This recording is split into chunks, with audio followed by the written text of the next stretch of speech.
Preparing for practice. The fundamental tools you will need.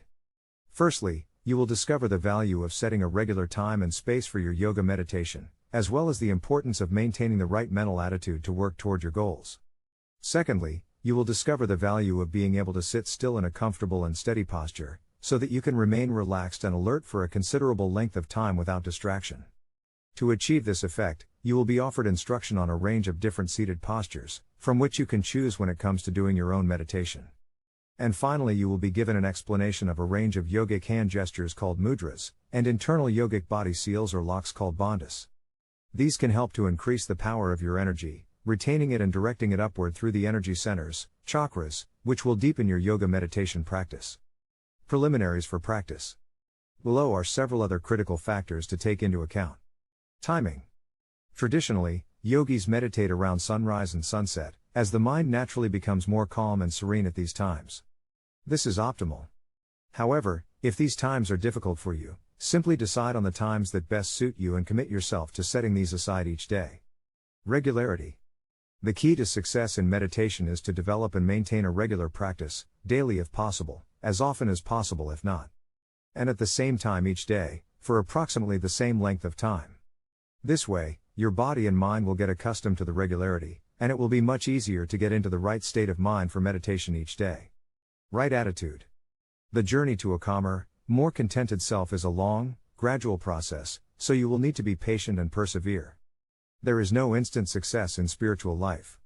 It's therefore important to keep your yoga meditation practice high on your list of daily priorities and to practice with enthusiasm each time.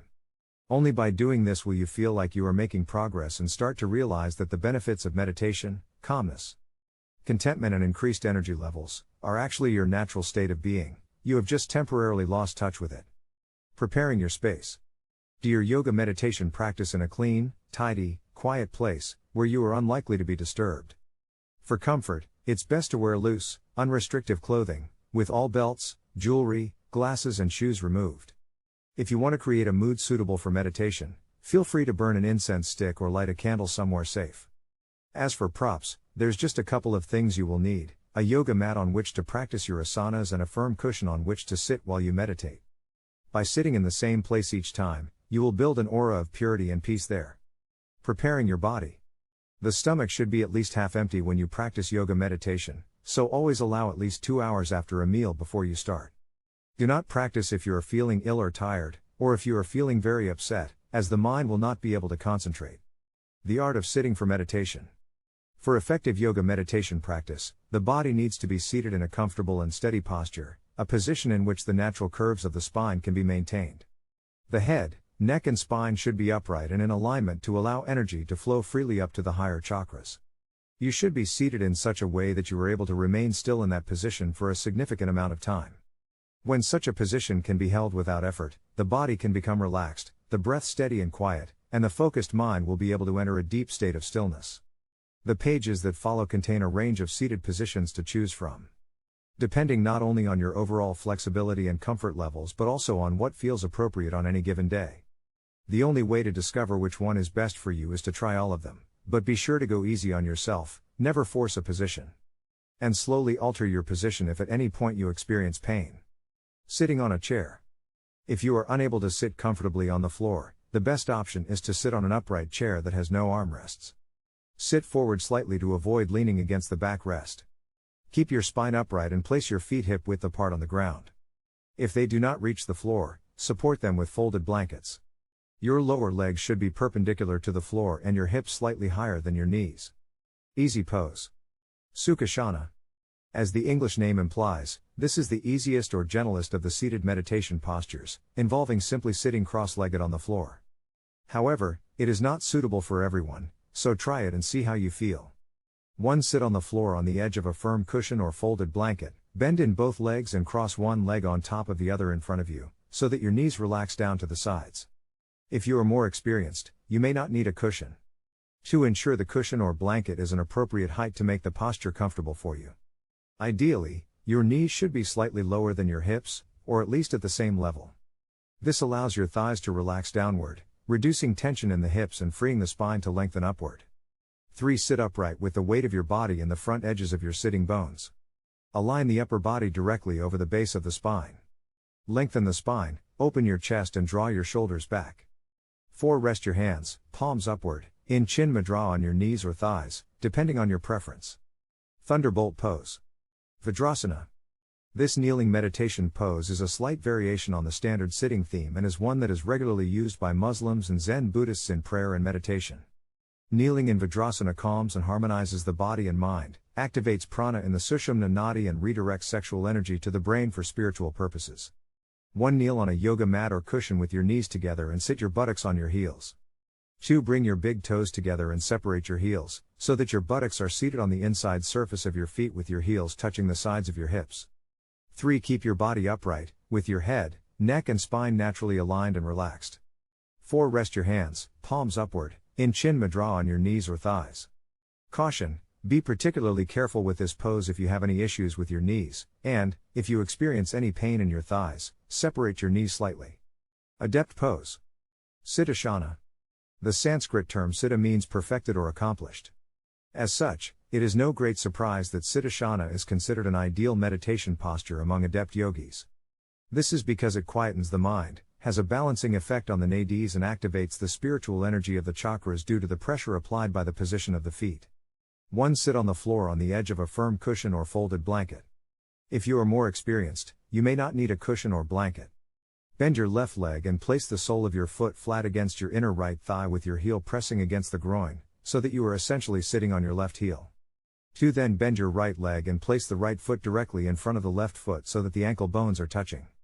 Your left heel might press the pubic bone, directly above the genitals. 3. As an alternative, push the outer edge of the left foot and the toes between the right calf and thigh muscles. Grasp the right toes and pull them up in between the left calf and thigh. 4. Rest your hands, palms upward, on your knees in Chin Mudra. Lotus pose. Padmasana. Padmasana, meaning lotus seat, is the classic sitting pose for yoga meditation, in which the feet are placed on opposing thighs. As the legs are in a bound position, the blood flow to them is reduced, resulting in an increase of blood flow to the brain, which purifies the nervous system. This posture has a balancing influence on all the chakras and brings an incomparable feeling of calm to the mind. 1. Sit on the floor with your legs extended in front of you. Then, slowly and carefully bend in your right leg, holding your right foot with both of your hands. 2. Turn the foot around so that the sole is facing you and place the instep up high on your left thigh as you lower your right knee to the floor. Your right heel should be close to your pubic bone. 3. Then bend in your left leg and, holding your left foot with your hands, place the instep up high on your right thigh. Find a point of comfort here. 4. Rest your hands, palms facing upward, on your knees in Chin Mudra. Adapted lotus with support. This adapted version of the difficult to accomplish lotus pose is a good alternative for anyone who finds the seated floor positions uncomfortable for any reason, for example, stiff knees or sore back, but who doesn't want to sit on a chair. You will need 5 or 6 soft blankets to try it.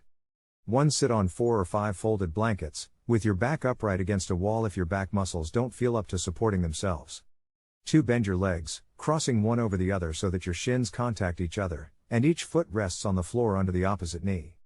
3. Adjust the height of your knees until the kneecaps are pointing directly outward. 4. Place a long, rolled blanket around the front of your shins and over the tops of both feet and tuck it in firmly so that it supports your legs. 5. Tilt your pelvis forward and sit upright. Roll the tops of your shoulders back and lean your head gently against the wall. 6. With your head, neck and spine in alignment, keep your chest lifted and relax your abdomen and diaphragm muscles as you breathe slowly and rhythmically. 7. Rest your hands, palms facing upward, on your thighs, in Chin Mudra. Mudras. A useful tool to get acquainted with are yogic gestures called mudras. Mudra is a Sanskrit word meaning gesture or attitude. Mudras can be applied to the hands, head or body, with the intention of awakening the prana to bring deepened awareness and concentration. Here we look at hand mudras. However, you will come across a range of other mudras in the exercises on the pages that follow, which are specific techniques relevant to specific practices. Each is explained in its own section. Your hands are essentially an energy map of consciousness. Each finger contains numerous nerve terminals and represents a certain quality. When fingers and parts of the palms connect in a particular hand mudra, it's like flicking a switch that activates prana along specific nadis in the hands, into the body, through the chakras and to the brain. This loop of energy between the brain and the hand mudra means that the pranic energy is unable to escape from the body and is therefore heightened. strengthening the body-mind connection. The 4 mudras that follow are the key hand positions for yoga meditation, and can be used interchangeably depending on the effect you would like to achieve. Chin Mudra, gesture of consciousness. Rest your hands, palms up, on your knees or thighs, and lightly join the tips of your thumbs and index fingers. Extend the other fingers. The word chin comes from the Sanskrit word chit or chitta meaning consciousness. The closed circuit of the index finger and thumb symbolizes the union of the individual soul with supreme consciousness, making you feel calm and connected. Jnana Mudra, gesture of wisdom. Rest your hands, palms down, on your knees or thighs, and lightly join the tips of your thumbs and index fingers. Relax the other fingers. Jnana, pronounced Jnana, Mudra gives stability, balances the 5 vital elements of the body.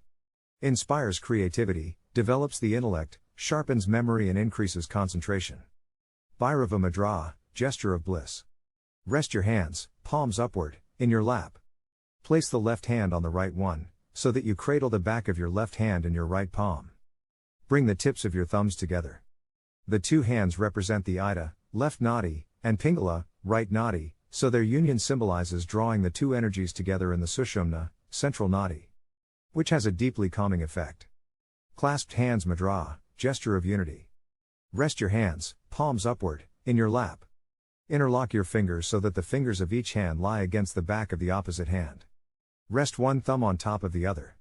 This is a symbol of mind and body in harmonious unity, the mind symbolized by the left thumb and the body by the right. Use this mudra to go deeper into meditative calm. Bandhas. Another useful yogic tool for yoga meditation is an understanding of internal energetic seals or locks known as bandhas. The Sanskrit word bandha means to lock or to hold. When a bandha is practiced by applying a physical contraction to a specific body part, the energy flow is temporarily blocked and controlled. When the bandha is released, the energy flows more strongly in that area, with increased pressure. This redirection of the flow of prana has a calming effect on the mind, strengthens our inner focus, and also directs our awareness toward higher consciousness. As such, using the bandhas can be likened to the temporary damming of a river for it to be redirected more usefully. The 3 major bandhas to be used in conjunction with certain yoga asana and pranayama are as follows. Mula Bandha, root lock. The Sanskrit words Mula and Bandha mean root and lock, so Mula Bandha refers to the energetic lock near Muladhara chakra, at the base of the spine. Also called the perineum lock, this involves gently contracting the muscles of the pelvic floor, which lifts and tones the organs of the pelvis. Think of the squeezing action that you would take to stop urinating midstream and you have a good idea of the feeling you are trying to achieve. There is no external sign when you are applying this bandha, so no photograph can illustrate it. Uddiyana Bandha, abdominal lock. The Sanskrit term Uddiyana means to fly upward, an appropriate notion for this lock which, when applied by contracting the upper abdominal muscles, causes the diaphragm to fly upward, or rise, toward the chest. It helps to direct prana into the Sushumna nadi, the central energy pathway in the spine, so that it flows upward to Sahasrara chakra, thus helping you on your journey towards self-realization. To apply this lock, think of gently sucking your stomach in and up as much as possible.